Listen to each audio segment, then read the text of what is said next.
Good morning. Should you choose a Sony A7 IV or A7C II or CR? This is a big question, and we're gonna try to save you hundreds of dollars in this video by pointing you towards the right camera for your needs. We're gonna go over what are the differences and in which circumstances, depending on what you shoot and who you are, should you go for A7 V or A7CR. This can be a big pitfall and we may get overhyped. Let's get started, find you the right camera, and thank you PPA, Professional Photographers of America, for sponsoring part of this video. More on this later.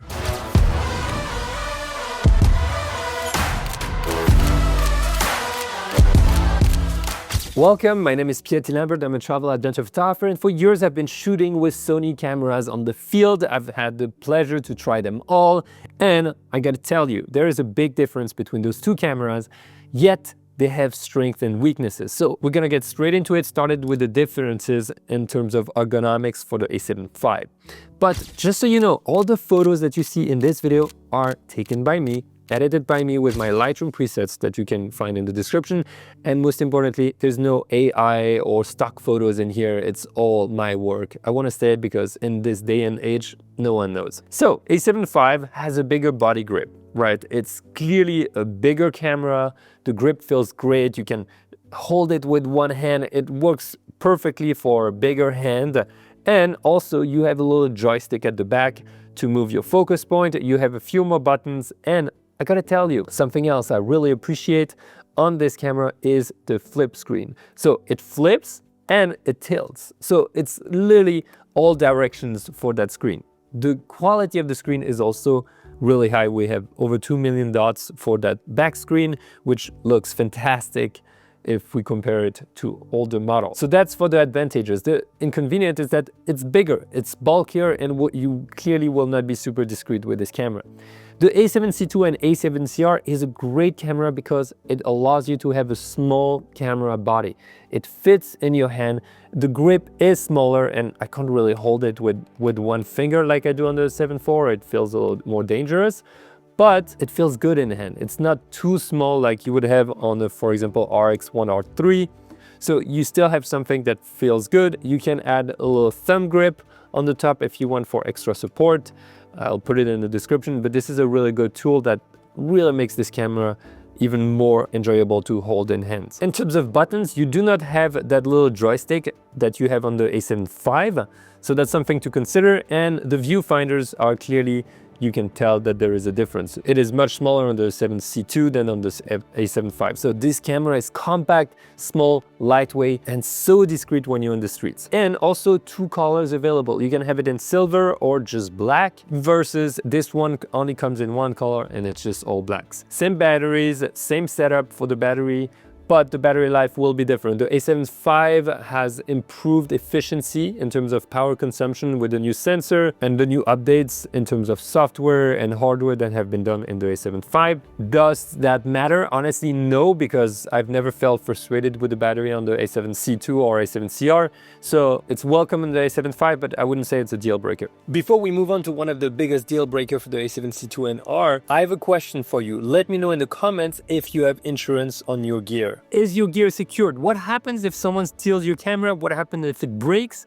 Do you have an insurance? If you don't, check out PPA. PPA stands for Professional Photographers of America, and it's in the company that provides equipment coverage that protects your gear, whether it's stolen, damaged, or lost. And it goes beyond just replacing your camera. They also provide legal support, copyright protection, education, and even help with data recovery if your memory cards are compromised. Through PPA, you can get up to $15,000 of gear insurance, $50 flat deductible for equipment repairs, and $350 deductible for full replacements of equipment lost. Make sure if you have a drone that you add the drone policy, get $25 off your first year with PPA, and get on the field with peace of mind. One that may be a deal breaker for many, straight off the bat, it's the memory cards, because we have 1 memory card slot for SD cards on the A7C II and A7CR, but we have two on the A7 V. So we have the CF type A, slot 1, and then slot 2 can be SD card. Honestly, if you're doing any professional work,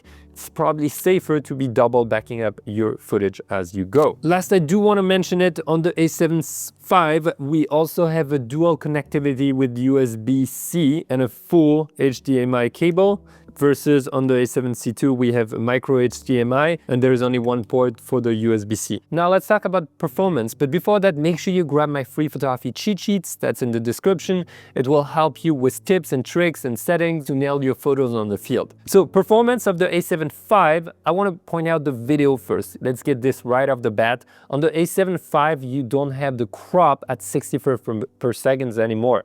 Versus A7 II and A7CR, 4K 60 frames per second has a crop, 1.5 times. It is a APS-C crop. Now it's gone on the A7 V, 4K 60 frames per second, no crop. So if you're shooting a lot at 60 frames per second and you need to be shooting full frame, the A7 V will be clearly a better choice. But I will say, if you're at 24 frames per second, it doesn't really matter much. But let's talk about the most important change here. It is the pre-capture and the burst. So the A7 V now has the pre-capture mode that's present also on the A9 III and the A1 II, which allows you to take photos before you take photos in RAW up to 30 frames per second. And that is incredible, and up to a second back in time.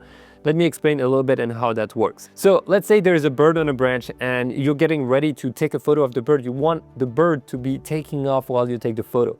So you're waiting, you're about to press, and when you press, it's too late. The bird already took off because by the time you see the image, your brain processes, you press the shutter, well, it's a little late.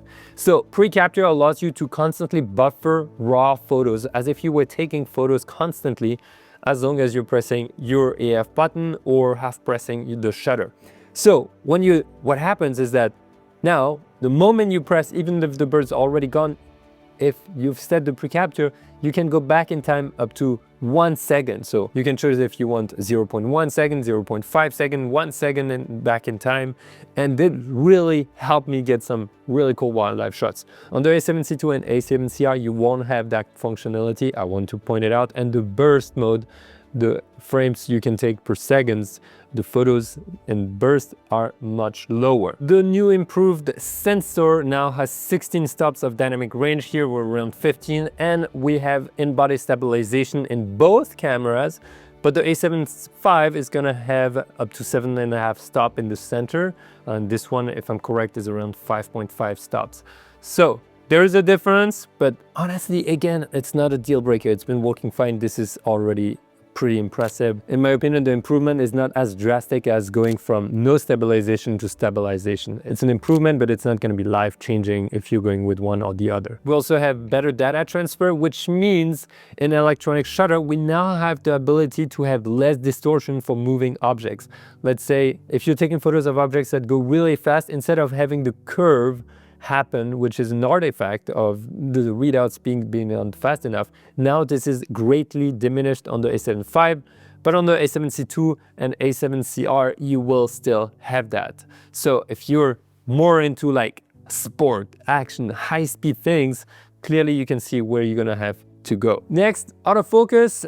Honestly, it's kind of the same, but the A7 V has been improved, meaning it's the latest and best algorithm and updates.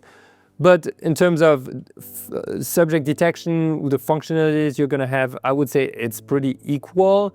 Besides, we now have new focus points like XS, XL for the camera, which is great for the focus area. Basically, you can have tiny points instead of bigger.